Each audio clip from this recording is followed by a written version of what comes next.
안녕하세요. 국립호남권 생물자원관입니다. 이번 영상에서는 척추동물이란 주제로 함께 살펴보도록 하겠습니다.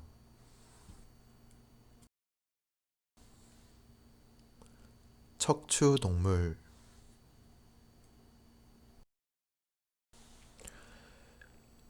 척추동물에 대해 살펴보기 전에 아래 동물계의 분류표와 다양한 분류 기준들을 살펴보도록 하겠습니다. 다양한 동물들을 여러 기준에 따라 나눌 수가 있는데요. 몸의 대칭성, 그리고 발생 과정에서 배엽의 형성과 배엽의 수, 원구와 입의 관계, 체강의 종류, 척삭의 유무, 체절의 유무 등에 따라 동물을 다음과 같이 분류할 수가 있습니다. 무배엽성 동물로 해면동물, 이배엽성 동물로 자포동물이 분류되며 나머지는 모두 삼배엽성 동물로 분류가 됩니다. 삼배엽성 동물은 크게 원구와 입의 관계에 따라 선구 동물과 후구 동물로 나뉘게 되는데, 선구 동물에는 무체강을 갖는 편형동물, 의체강을 갖는 선형동물과 윤형동물, 그리고 진체강을 갖는 동물에 연체동물, 환형동물, 그리고 절지동물이 분류되는데, 이 중 체절이 없는 동물들을 연체동물로 분류하고 체절이 있는 동물들을 환형동물과 절지동물로 분류하고 있습니다. 그리고 삼배엽성 동물들 중 후구 동물에 해당하는 동물은 극피동물과 척삭동물로 분류가 됩니다. 이 중 우리가 살펴볼 동물은 척삭동물로, 척삭동물을 제외한 나머지 동물들은 무척추 동물에 해당이 되며 척삭동물의 동물들만 우리가 척추동물로 분류하고 있습니다. 앞에서 살펴본 척삭동물에 해당하는 척삭동물문의 특징을 살펴보도록 하겠습니다.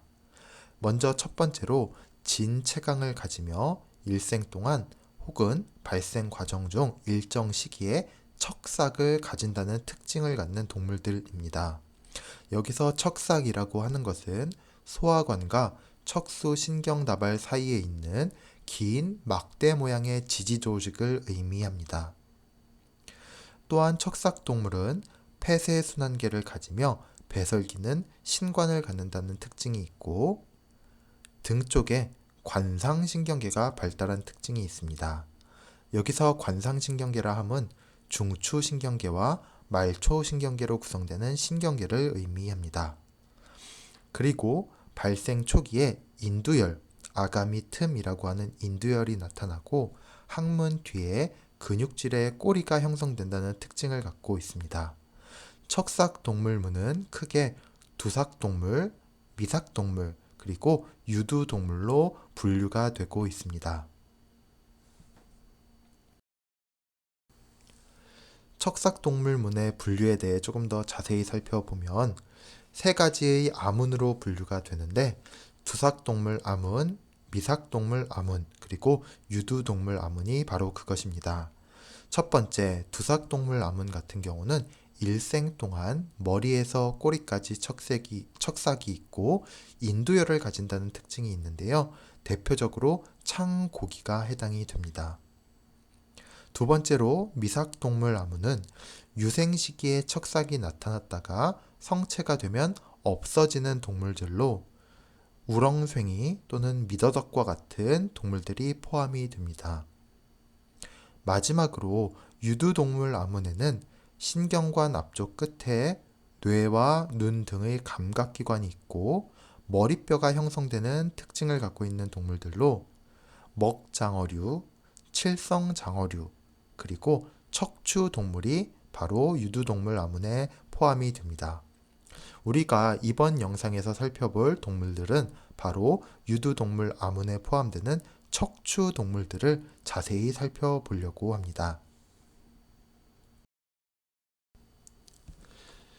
본격적으로 척추동물의 특징에 대해 살펴보려고 하는데요. 척추동물이라 함은 아래 그림에서 보는 것과 같이 사슴과 같은 포유류, 그리고 개구리와 같은 양서류, 참새와 같은 조류, 상어와 같은 어류, 뱀과 같은 파충류 크게 5가지로 나누어 볼 수가 있습니다.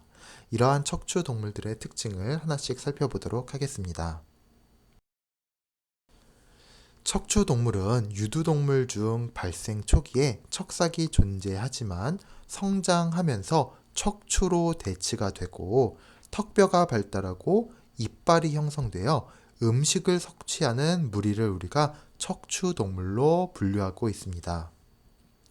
발생이 진행됨에 따라 척삭과 인두열이 사라지는 특징이 있고 신경계는 관상신경계로 중추신경계와 말초신경계로 구분이 됩니다. 심장이 발달한 폐쇄순환계를 가지며 배설기는 콩팥을 갖고 연골과 경골로 된 뇌골격 구조를 갖고 있습니다. 후구 동물 중 가장 고등한 동물로서 자웅이체이며 수정에 의한 유성생식을 하는 특징을 갖고 있는 동물들이 바로 척추 동물입니다. 척추 동물은 크게 5가지 강으로 분류가 할 수 있는데 어류강, 양서류강, 파충류강, 조류강, 포유류강과 같이 5가지로 분류가 되며 심장의 구조, 호흡기의 구조, 번식 방법, 수정 방법, 양막의 유무, 체온 조절 방법과 같이 다양한 특징으로 구분을 할 수가 있습니다. 먼저 우리가 쉽게 물고기라고 이야기하는 어류 같은 경우는 1심방 1심실의 심장 구조를 가지며 아가미라는 호흡기를 이용해 호흡을 합니다. 번식 방법은 알을 낳는 난생이며 수정 방법은 체외 수정 방법을 이용하고 있습니다. 양막의 유무는 무양막성 동물로 체온 조절은 변온 체온 조절 방법을 이용하고 있습니다. 대표적인 생물의 예로 상어, 가오리, 붕어, 잉어 등과 같이 물고기가 포함이 됩니다. 두 번째는 양서류강으로 우리가 잘 알고 있는 개구리, 두꺼비, 도롱뇽과 같은 생물들이 포함이 되며 2심방 1심실의 심장 구조를 갖고 호흡기는 폐를 이용하거나 피부를 이용하여 호흡을 합니다. 번식 방법과 수정 방법은 어류와 마찬가지로 알을 낳는 난생과 체외 수정 방법을 이용하고 있습니다. 양막의 유무 또한 양막이 없는 무양막성 동물로 체온 조절 방법도 어류와 같은 변온 동물입니다. 개구리, 도롱뇽, 두꺼비가 해당이 됩니다. 세 번째로 파충류는 이심방, 불완전, 이심실의 심장 구조를 가지고 있으며 호흡기로 폐를 갖게 되었습니다. 번식 방법은 알을 낳는 난생 방법이고 수정 방법은 체내 수정 방법 그리고 양막을 갖는 유양막성 동물이 되겠습니다. 변온 동물로서 뱀, 도마뱀, 악어, 거북과 같은 동물이 해당이 됩니다. 다음으로 조류는 우리가 새라고 이야기하는 동물들로 이심방, 이심실의 심장 구조를 갖고 폐를 이용하여 호흡을 하며 알을 낳는 난생의 번식 방법을 갖고 체내 수정을 하게 됩니다. 양막은 있는 유양막성 동물로 정온 동물로 참새, 비둘기, 펭귄과 같은 동물들이 포함이 됩니다. 마지막으로 포유류는 심장, 이심방, 이심실의 심장 구조를 갖고 폐의 호흡기를 가지며 태생, 즉 알이 아니라 어린 새끼가 태어나는 태생 방법을 이용하여 번식을 하고 체내 수정과 양막을 갖는 유양막성 동물이 되겠습니다. 새와 마찬가지로 정온 동물로서 쥐, 고양이, 개, 사자, 사람 등이 포유류에 해당이 됩니다. 이와 같은 척추 동물의 분류를 바탕으로 다양한 척추 동물들의 특징을 자세히 살펴보도록 하겠습니다. 어류. 어류란 우리가 물고기라고 부르는 동물들로서 물에서 사는 아가미가 있는 척추 동물들을 의미합니다. 지구상에는 약 29,000여 종의 어류가 있으며 척추 동물 중에는 가장 많은 종을 보유하고 있다는 특징이 있는 무리입니다. 아래 그림에서 보는 것과 같이 다양한 형태의 물고기들, 바다에 사는 물고기, 그리고 강과 호수 같은 담수에 사는 물고기부터 다양한 형태, 그리고 다양한 골격 구조를 가진 어류들이 모두 포함되어 있습니다. 어류란 몸이 비늘로 덮여 있고 가슴과 배에 지느러미가 쌍으로 있는 특징을 갖고 있습니다. 아가미로 호흡을 하며 옆줄이라는 기관을 통해 물의 흐름이나 압력, 온도 등을 감각하고 대부분 불에가 있어 부력을 유지하여 물속에 떠 있습니다. 바다나 강, 호수 등 물에서 사는 것이 일반적이나 페어라는 종 같은 경우 일부의 어종에서는 물에서 나와서도 며칠을 살 수 있는 특이한 경우도 있습니다. 대부분의 경우 냉혈동물, 즉 변온동물이지만 참치나 상어와 같은 몇 종은 온혈동물, 정온동물이기도 합니다. 난생, 알을 낳는 난생이며 체외 수정을 한다는 특징을 갖고 있습니다. 어류는 다음에서 보는 것과 같이 크게 세 개의 강으로 구성이 됩니다. 먼저 첫 번째는 먹장어나 칠성장어와 같은 턱이 없는 무악어강으로 약 75종 정도가 구성되어 있습니다. 두 번째는 상어나 가오리와 같은 연골어강으로 약 800여 종이 기록되어 있습니다. 상어, 가오리, 홍어 등이 포함이 되고 마지막 세 번째로는 그 외의 단단한 뼈로 구성이 된 경골어강으로 나머지 대부분의 물고기가 경골어강에 포함이 됩니다. 피라미, 은어, 참치부터 우리가 알고 있는 대부분의 물고기들은 경골어강에 포함된 물고기라고 생각을 하면 되겠습니다.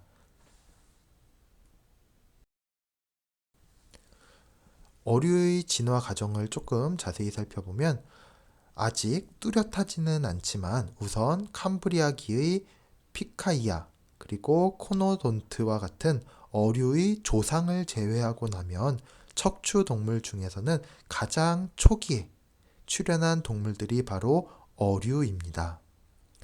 무악어류에서 시작하여 실루리아와 대본기 초기에 이르러 연골어류와 경골어류까지 진화하게 되었습니다. 대본기를 흔히 어류시대라고 부르는데 이는 대본기에 이르러 턱이 발달하고 지느러미에 해당하는 골판을 가진 판피류가 번성하였고 실라켄스를 비롯하여 페어, 경골어류 등이 출현하여 해양 생태계의 구도를 새로이 쓰는 시기가 되었기 때문에 대본기를 흔히 어류시대라고 부르기도 한답니다. 그럼 앞에서 살펴본 어류의 분류를 조금 자세히 살펴보면 어류 그룹인 어상강은 크게 무악어강, 그리고 판피어강, 연골어강, 경골어강으로 크게 넷으로 나누어 볼 수가 있습니다. 첫 번째 무악어강은 약 3억 년 전에 지구상에 나타났으며 현재 지구상에 살고 있는 어류 중 가장 원시적인 물이라고 볼 수가 있습니다. 아래 그림에서 보는 것과 같은 동물들이 바로 이 무악어강에 해당이 되는데요.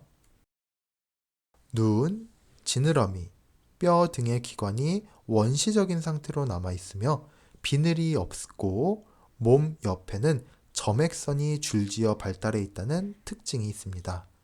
먹장어, 칠성장어, 다묵장어 등이 이에 속합니다.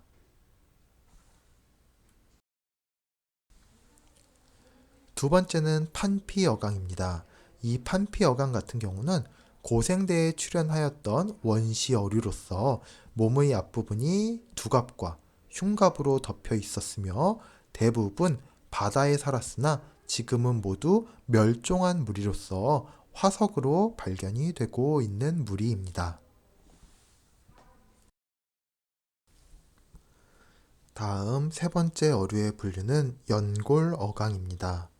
뼈는 연골로 이루어져 있으며 불에가 없다는 것이 특징입니다. 약 4억 년 전에 지구상에 나타나 지금까지 살아남은 어류 그룹으로서 상어, 가오리류가 여기에 속합니다. 잘 발달된 교미기로 암수가 체내 수정을 하며 난생 또는 난태생어로 약 800여 종이 지구상에 서식하고 있다는 특징이 있습니다.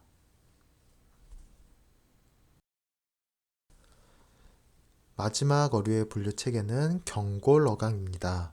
지구상에 살고 있는 어류 중 가장 큰 무리로서 대부분이 경골어강에 속한다고 보면 되겠습니다. 청어류, 잉어류, 농어류, 복어류 등을 포함하여 약 2만여 종이 알려져 있으며 연골어강이 연골로 이루어진 데 비해 경골어강 같은 경우는 딱딱한 펴인 경골로 이루어져 있다는 점에서 차이점이 있습니다. 어류의 특징을 살펴보면 어류는 물속이라는 특수한 환경 속에서 살아가기 위해 다양한 체형 그리고 각 기관의 진화를 거쳤다는 특징이 있습니다.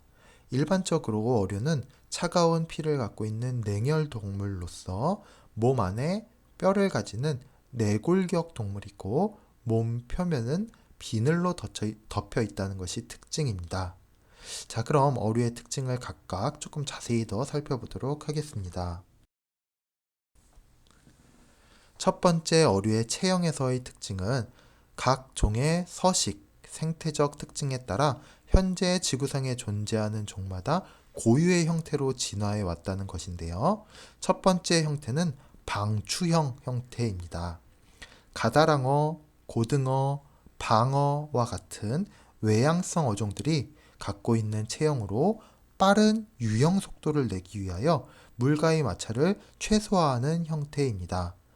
보는 것처럼 유선형의 물고기로서 앞으로부터 뒤에 꼬리까지 매끄러운 형태를 갖고 있습니다. 두 번째 어류의 체형은 바로 측편형입니다. 참돔, 돌돔, 감성돔 등 돔류나 또는 쥐치, 독가시치, 전어와 같이 옆으로 납작한 체형을 갖고 있는 무리들입니다. 세 번째 어류의 체형은 바로 편평형입니다. 바닥에 배를 붙이고 살아가는 어종인 가오리류, 양태, 아기류가 갖고 있는 체형으로 위아래로 납작한 체형이 특징입니다. 다음 어류의 체형은 장어형입니다. 긴 원통형의 체형으로 먹장어, 칠성장어, 드렁어리, 뱀장어, 갯장어, 분장어 등의 체형을 우리가 이런 장어형 체형의 어류라고 분류하고 있습니다. 마지막 체형은 바로 구형입니다. 보거류와 같이 몸이 둥근 형태의 체형을 갖고 있는 물고기들도 있습니다. 다음으로 살펴볼 어류의 특징은 채색, 몸의 색깔입니다. 어류의 채색은 각 종의 생태적 특징, 환경에 따라 적응 현상을 나타내고 있습니다. 대표적인 예로 표층을 헤엄치는 고등어, 멸치, 정어리와 같은 등이 푸르고 배가 은백색을 띠는 물고기들이 있는데 이와 같은 물고기들은 자신들을 위장하여 포식자로부터 몸을 보호하기 위해 이러한 채색을 띠고 있습니다. 물 밖에 있는 포식자로부터는 등이 푸르기 때문에 물의 색깔과 헷갈려 사냥이 어려울 것이고 또 배의 색깔은 은백색을 띠기 때문에 물속 깊은 곳에서 이 사냥감을 노리는 포식자들로부터는 햇빛의 색과 비슷하여 사냥이 어려울 것입니다. 다음으로 또 이 채색과 관련된 예로는 갈조류 등 해조류가 무성한 연안 안반에 붙어 사는 노래미라는 어류는 자신이 살고 있는 주위의 배경의 색에 따라 갈색, 젓갈색, 회갈색 등 다양한 채색을 나타나게 됩니다. 노래미뿐만 아니라 다양한 어류들이 자신이 살고 있는 주변 환경의 색과 비슷한 몸의 색깔로 위장함으로써 자신의 몸을 포식자로부터 보호하는 형태를 띠고 있습니다. 또한 넙치, 가자미와 같은 어류 역시 모래의 바닥색에 맞추어 채색을 변화시키기도 합니다. 밝은 색의 모래색이냐 아니면 갈색, 어두운 색의 모래색이냐에 따라 어류들의 몸의 색깔이 조금씩 차이가 나게 됩니다. 다음으로 살펴볼 어류의 특징은 바로 부유 적응입니다. 즉, 물속에서 떠서 사는 이 물고기들의 생활 형태에 따라 적응을 한 것인데요. 물에 떠서 살아가는 어류들은 부력, 물에 뜨기 위한 힘을 유지하기 위해 몸속에 부래라는 특수한 기관을 가지고 있습니다. 아래 사진에서 보는 것과 같이 마치 풍선과 같은 구조인데요. 이 부래라는 기관 안에 공기를 넣어서 부풀렸다, 공기를 빼서 쪼그라들었다 하면서 몸을 띄우고 가라앉히고 하는 물속 생활에 적응한 모습을 보여주고 있습니다. 단, 넙치, 노래미와 같이 바닥 생활에 적응된 종들에서는 성장 중에 불해가 퇴화하기도 하며 연골 어류, 상어와 가오리와 같은 연골 어류에서는 불해가 관찰되지 않기도 한다는 특징이 있습니다. 다음 특징은 유형입니다. 바로 헤엄치는 특징인데요. 대개 몸통을 이용하여 헤엄치며 추진력을 얻거나 방향 전환을 위하여 물고기들, 어류들은 지느러미가 발달했다는 특징을 갖고 있습니다. 어류에 따라 다양한 형태의 지느러미, 그리고 지느러미 개수가 차이가 난다는 특징 또한 있습니다. 그리고 어류는 물속에서 호흡을 하기 위해 아감이라는 특수한 구조를 가지고 있는데요. 물속에 녹아있는 산소를 이용하기 위하여 아가미가 발달하였습니다. 종에 따라서는 특수한 기관을 이용하여 물속의 산소를 호흡하기도 하는데 보통의 물고기들은 입을 뻐끔거리면서 물을 입 안으로 받아들여 아가미를 통해 통과시키는 과정에서 산소를 흡수하여 몸속에 산소를 공급하게 됩니다. 다음으로 어류의 특징은 바로 몸의 옆부분에 옆줄이라고 하는 기관을 가지고 있다는 것인데 물의 흐름, 진동, 수압 등을 감지하기 위한 감각기관으로서 채측, 즉 몸의 옆부분에 옆줄기관이 발달했다는 것이 바로 이 어류들의 특징이라고 할 수 있겠습니다. 마지막으로 어류의 특징으로서 번식 방법에 있어서 원구류나 대부분의 경골 어류는 난생, 즉 알을 낳는 난생 형태를 취하고 있습니다.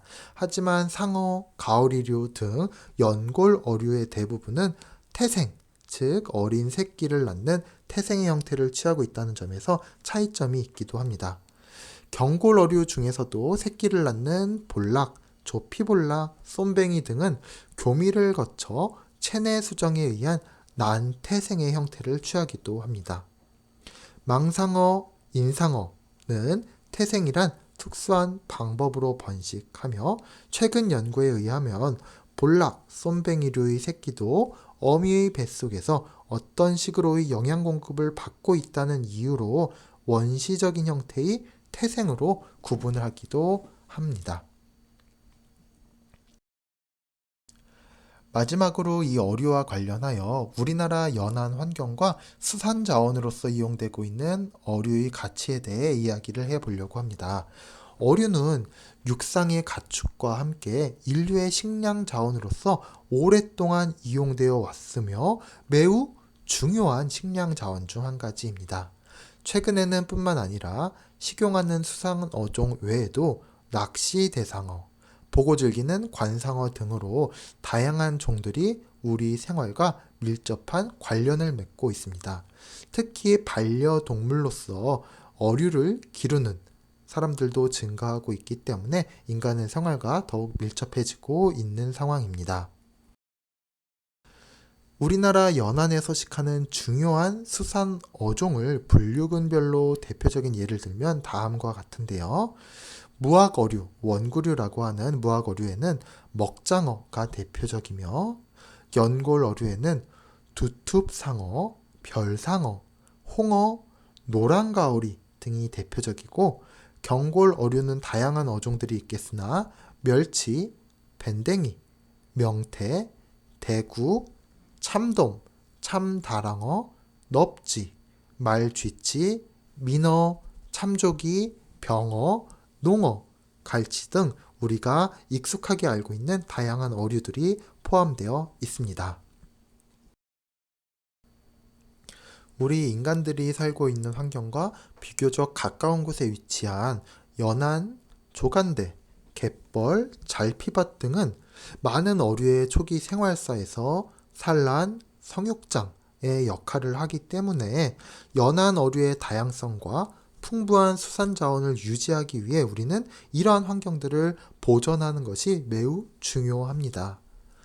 따라서 도시 하수, 공장 폐수의 정화시설 미비로 인한 수계, 수생 생태계의 오염은 어류를 포함한 생물들의 서식처를 파괴하며 나아가 자연 생태계 자체의 파괴를 초래하게 되므로 연안의 환경을 보존하고 장기적인 계획을 수립하여 관리하고 보존하는 일이 매우 절실하다라고 할 수 있겠습니다. 특히 우리나라 같은 경우는 삼면이 바다로 둘러싸여 있기 때문에 더욱 중요하다라고 이야기할 수 있겠습니다. 따라서 어류가 살고 있는 이러한 수계 환경을 지키는 것은 70%가 바다인 지구를 지키는 것이고 그것은 결국 인류의 생존을 지키는 것과 다름없다는 것을 깨달아야겠습니다. 그러므로 삼면이 바다인 우리나라의 바다를 가꾸고 지키는 것은 우리 민족의 생존은 물론 우리의 후세대에 보다 깨끗하고 생산성 높은 국토를 물려주는 것이다 라는 것 또한 깨달아야겠습니다.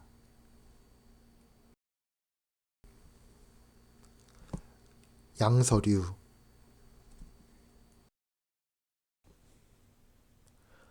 양서류란 척추동물의 한 강을 이루는 동물군으로서 어릴 때는 아가미로 수중호흡을 하면서 물에서 살고 성장하면 폐와 피부를 통하여 호흡을 하면서 육상에서 살기 때문에 두 곳에서 산다는 의미로 양서류라고 분류되고 있습니다. 아래 사진에서 보는 것과 같이 개구리, 두꺼비, 맹꽁이, 도롱뇽 등 다양한 동물들이 양서류에 포함되어 있습니다. 양서류는 피부에 비늘이나 털 같은 것이 없으며 끈끈한 막, 점막으로 덮여 있는 것이 특징입니다. 어릴 때는 물 속에서 아가미로 호흡하지만 성체가 되면 폐와 피부로 호흡하면서 육지에 살고 있습니다. 이때 피부가 건조하면 피부를 통해 호흡이 잘 되지 않으므로 호흡 곤란으로 죽기 때문에 물에서 멀리 떨어져서는 살지 않는 생태적인 특성을 보이고 있습니다.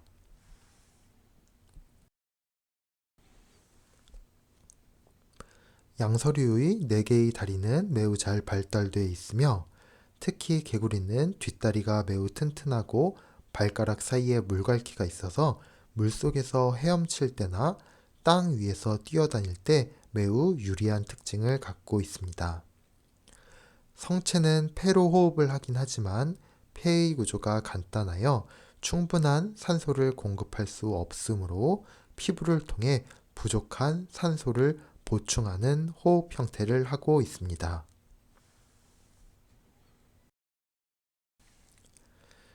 양서류는 늑골과 횡격막이 없으므로 턱 밑의 근육을 움직여 공기가 드나들게 함으로써 호흡을 하고 있습니다. 변온동물이며 심장은 이심방 1심실로 되어 있고 신장이라는 배설기관을 통해 배설을 하고 있습니다. 수정은 몸 밖에서 이루어지는 체외 수정을 하며 암컷이 먼저 물속에 알을 낳으면 그 위에 수컷이 정액을 뿌려 수정시키는 형태로 번식이 이루어지고 있습니다.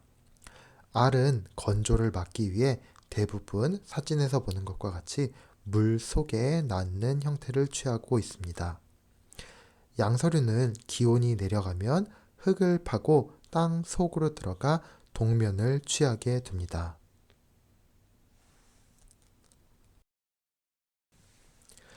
양서류는 크게 두 가지로 분류할 수 있는데 유미목과 무미목으로 분류할 수 있습니다. 도롱뇽, 영원, 장수도롱뇽과 같이 어릴 때뿐만 아니라 성체가 되어서도 꼬리가 있는 생물들을 유미목으로 분류하고 있습니다. 이와는 달리 개구리, 두꺼비, 맹꽁이와 같이 성체가 되면 꼬리가 사라지는 이러한 분류들을 무미목으로 분류하고 있습니다.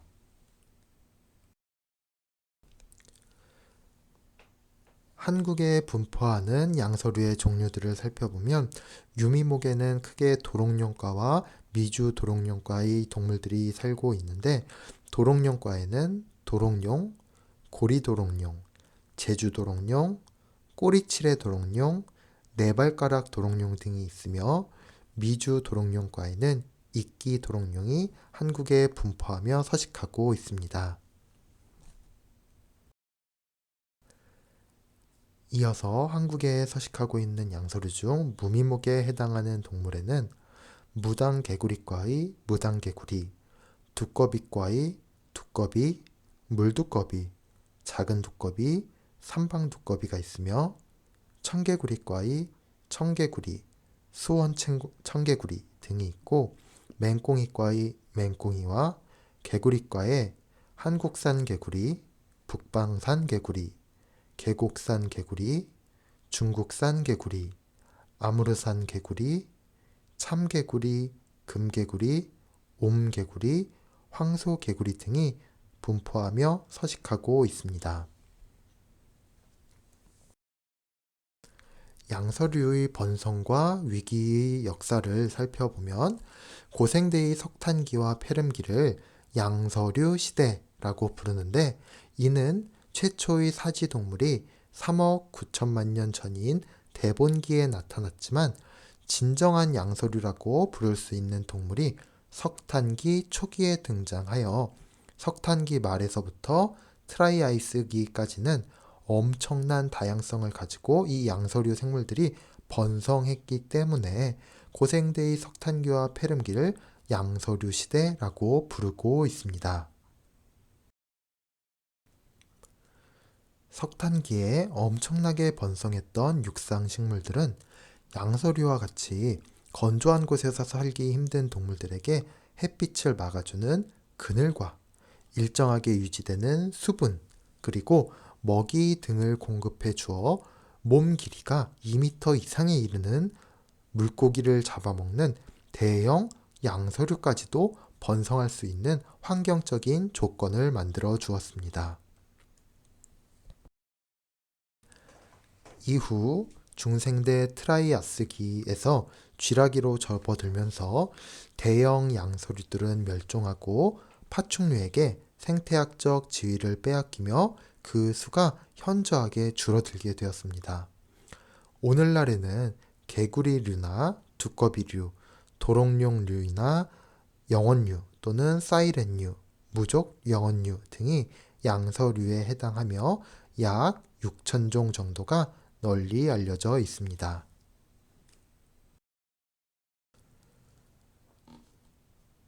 그러나 최근 20여 년 동안 일어난 양서류의 급감은 지구적인 생물 다양성에 매우 심각한 타격을 주고 있습니다.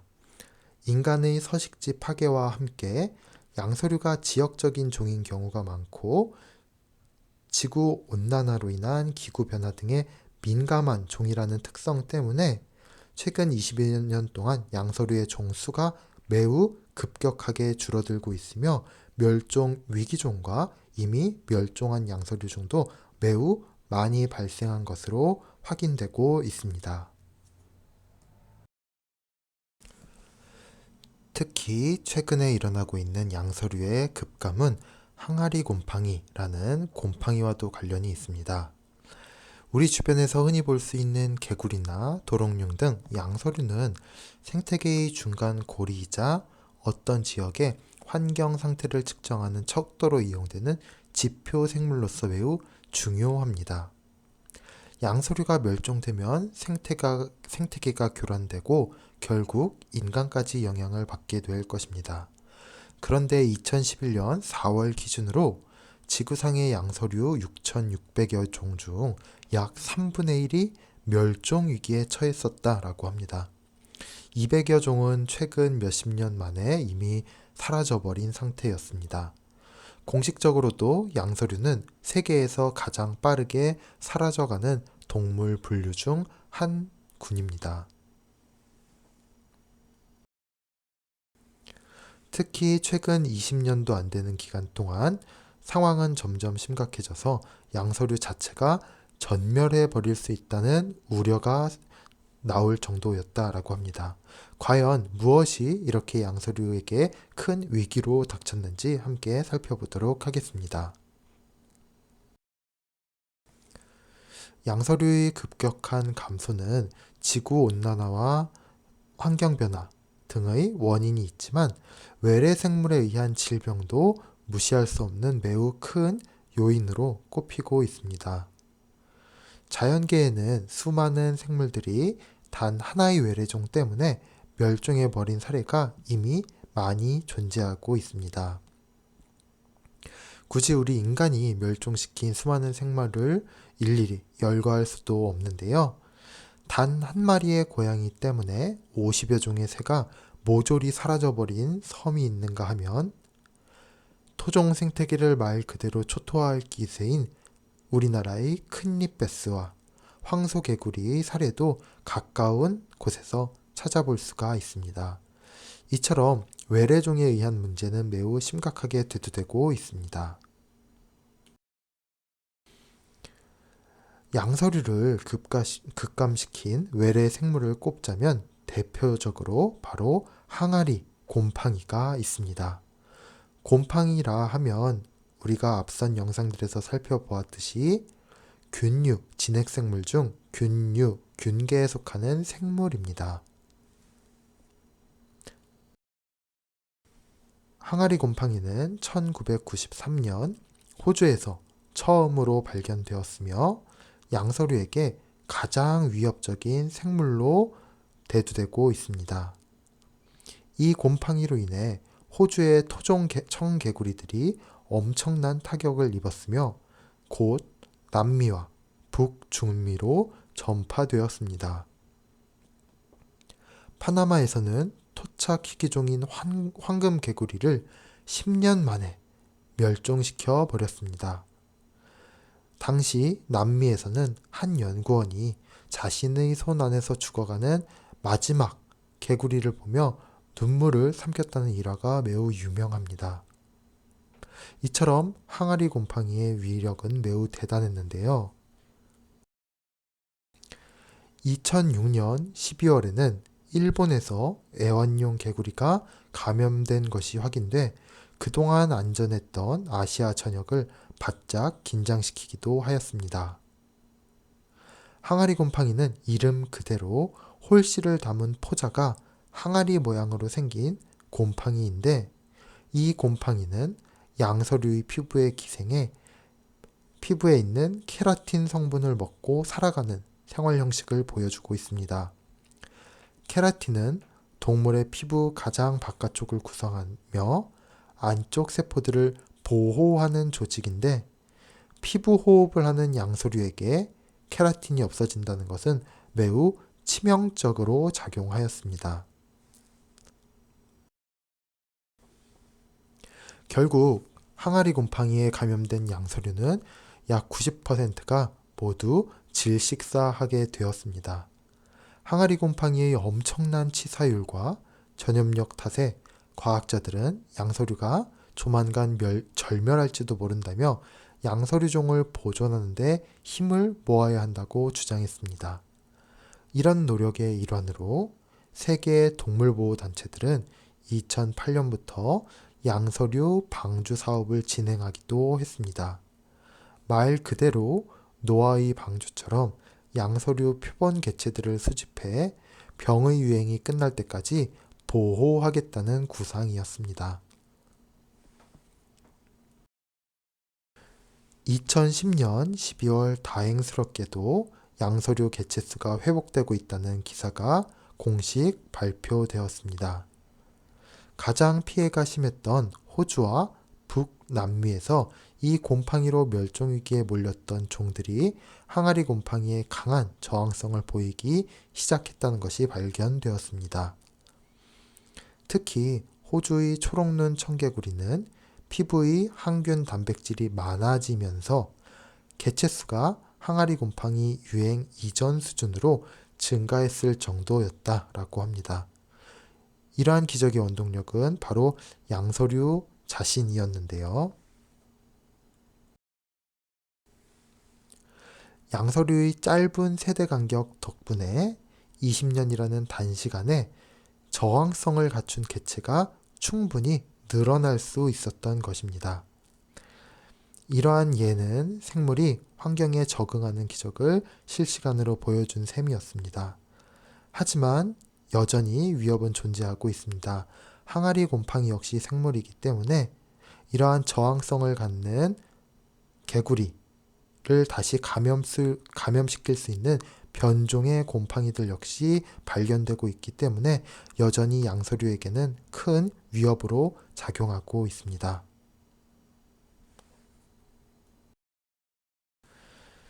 지금까지 척추동물의 한 분류인 양서류에 대해 알아보았습니다. 양서류에 속한 생물들의 특징을 몇 가지로 정리해 보도록 하겠습니다. 먼저 첫 번째, 척추동물 중 개구리와 도롱뇽 등이 속하는 무리를 우리가 양서류라고 합니다. 두 번째, 체온을 스스로 유지하지 못하고 주위 온도의 영향을 받는 변온동물이기 때문에 온도가 낮으면 물질 대사가 느려져서 활동이 어렵다는 특징이 있습니다.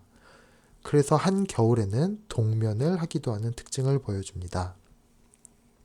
알에서 깨어 올챙이 시기에는 물속에서 생활하며 아가미로 호흡하다가 변태 후에는 허파가 생기고 물과 묻 양쪽을 오가며 생활한다는 특징을 보여주고 있습니다.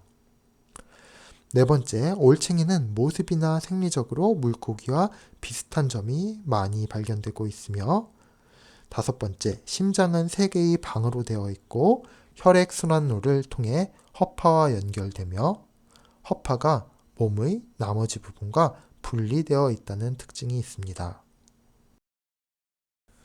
여섯 번째, 축축한 피부는 허파와 함께 호흡기관의 역할을 담당하며 양서류를 크게 3가지로 분류하면 다 자랐을 때 꼬리가 없이 다리만 있는 무미목, 즉 개구리들이 포함되는 무미목이 있고 꼬리와 다리가 있는 유미목, 도롱뇽이 포함되는 유미목이 있으며 다리가 없고 꼬리가 짧거나 없는 무종목 또한 양서류로 분류되고 있습니다.